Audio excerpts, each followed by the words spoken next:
O programa Vanguarda Comunidade está de volta aqui direto do estúdio da Rede Vanguarda em Taubaté.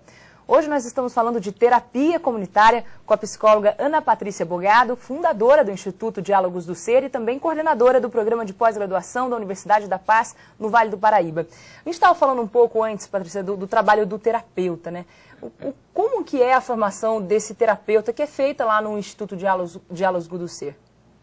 A formação, ela se dá num processo de vários módulos, vários encontros nos finais de semana, então sexta, sábado e domingo, são 4 módulos, onde ele vai aprender as técnicas da terapia comunitária, os seus fundamentos teóricos, e ele também vai passar por vivências, por trabalhos com ele mesmo, para ampliar a escuta, para poder aprender a trabalhar com grupo. Tem várias dinâmicas, tem muito trabalho corporal, é uma formação muito bacana. E sobre esse trabalho do terapeuta, a gente tem mais uma pergunta para você, do Abranchos, lá em São José dos Campos.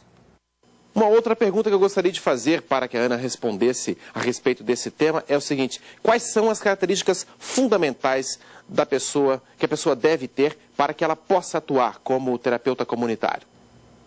Isso é muito importante, né? Quando a gente faz uma parceria com a prefeitura, por exemplo, a gente vai fazer uma seleção das pessoas que são candidatas a fazerem essa formação. Porque tem que ter um certo perfil, né? Então, por exemplo, precisa ser uma pessoa que não seja muito autoritária, né? Que ela possa respeitar a opinião do outro, que saiba ouvir, que aprenda com as opiniões e vivências alheias, que seja flexível, que tenha jogo de cintura. Então, tem uma característica que a gente busca. Mas, acima de tudo, precisa ser uma pessoa disposta, que goste de estar com as pessoas, que goste de falar, que goste de ouvir, né? Que gosta dessa relação humana, de intermediar isso. E tem necessariamente que ter uma formação acadêmica ou não? Não, isso é muito importante. Qualquer pessoa pode fazer. Lá no Ceará, quem é o coterapeuta do Dr. Adalberto é uma pessoa super bacana, que é o seu Zequinha, ele é da comunidade. Então, a gente traz essa formação para líderes comunitários, para pessoas que são agregadoras, que estão lá no seio da comunidade, que nunca fizeram nenhuma faculdade, mas que vão poder, com muita eficiência, através do seu saber popular, daquilo que aprenderam na vida, trabalhar com a terapia comunitária. E assim, participar da terapia comunitária e não ter ali o acompanhamento de um médico ou de um psicólogo, tem esse questionamento? As pessoas questionam isso ou não tem importância por conta dessa capacitação? Tem esse questionamento, sim. Às vezes as pessoas falam, mas como é que faz? É psicólogo, não é psicólogo? Então, uma coisa que a gente deixa muito clara, e eu fico muito à vontade para falar porque eu sou psicóloga, é que a terapia comunitária não trabalha com patologia. Patologia é o médico e o psicólogo que trabalham. A terapia comunitária trabalha com sofrimento humano. Qual ser humano que nunca sofreu? Qual ser humano que nunca passou por uma dificuldade? Então, na terapia comunitária, a gente se encontra para falar do que a gente viveu, quais as soluções que a gente encontrou e para ouvir os outros. Então, essa que é a riqueza do trabalho. E assim, aqui na região, você falou que é um pouco recente, né? No Brasil não, mas na região um pouco.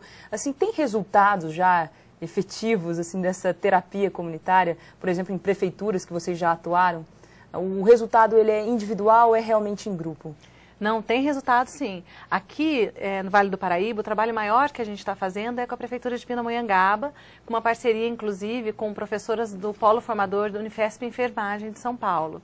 Então, nesse trabalho, a gente vê, por exemplo, mais de 1000 rodas de terapia comunitária já foram feitas no último ano em Pindamonhangaba.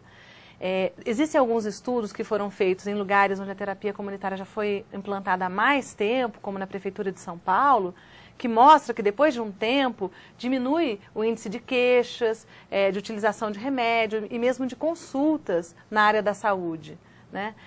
Na área da educação, a gente precisaria de ter um estudo maior, com mais tempo, para a gente poder falar desses resultados. Na área da saúde já são imediatos, porque é um impacto sobre a saúde geral, psíquica, física das pessoas, né?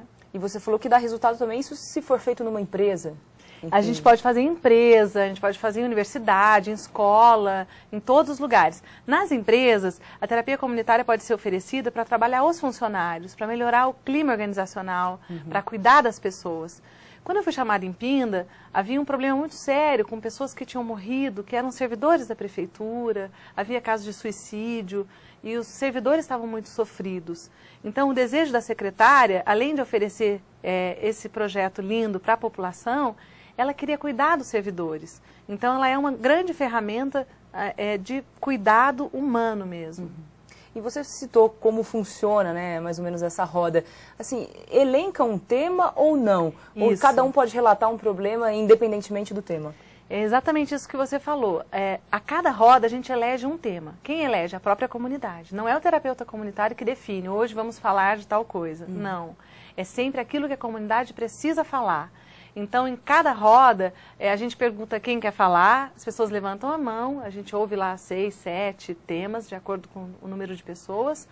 E aí, daqueles 7 temas que foram expostos, a comunidade elege aquele com o qual ela mais se identifica. Uhum. E o que acontece? Quando você fala, uma pessoa fala, você fala de um tema, outras pessoas que elegeram esse tema também estão passando pelo mesmo problema ou por problemas parecidos. Uhum. E aí a gente lança um mote, que é quem também já viveu essa experiência, o que fez ou está fazendo para lidar com isso. Uhum. E aí abre-se e várias outras pessoas vão falar sobre as suas experiências. E, Ana Patrícia, é importante, quando a gente fala em terapia comunitária, é o contato, né? É o contato, a proximidade, o calor humano. A gente hoje tem a internet, né? Uma ferramenta que a gente não fica mais sem, mas tem muita rede social na internet, várias redes sociais. Assim, você acha que na internet também seria possível uma terapia comunitária? Ou a sua visão é que realmente esse contato, esse calor humano é realmente mais importante no caso desses problemas hoje do dia a dia? Eu acho que a internet é uma ferramenta fantástica, né? E que através dela a gente pode desenvolver outras formas de cuidar das pessoas, sim. Mas a terapia comunitária, esse trabalho de estar junto, de ouvir as pessoas, de poder falar, ele é fundamental para que as pessoas se sintam vinculadas. Uhum. A grande questão que eu fico com a internet é, por exemplo, quando penso num adolescente sozinho, isolado dentro de casa, falando com o mundo, mas continua sozinho, isolado, às vezes está com depressão. A terapia comunitária, ela vem no sentido de curar esses vínculos, de dar um pertencimento que hoje o tecido social, a família, ela está muito desconectada, né? Então, a possibilidade de estar junto com as pessoas refaz esse vínculo, que é fundamental para o ser humano. Tá certo, a internet é um pouco mais fria nesse sentido, né? É, sem dúvida. Ana Patrícia, a gente já volta, a gente continua falando de terapia comunitária no próximo bloco. A gente volta já já.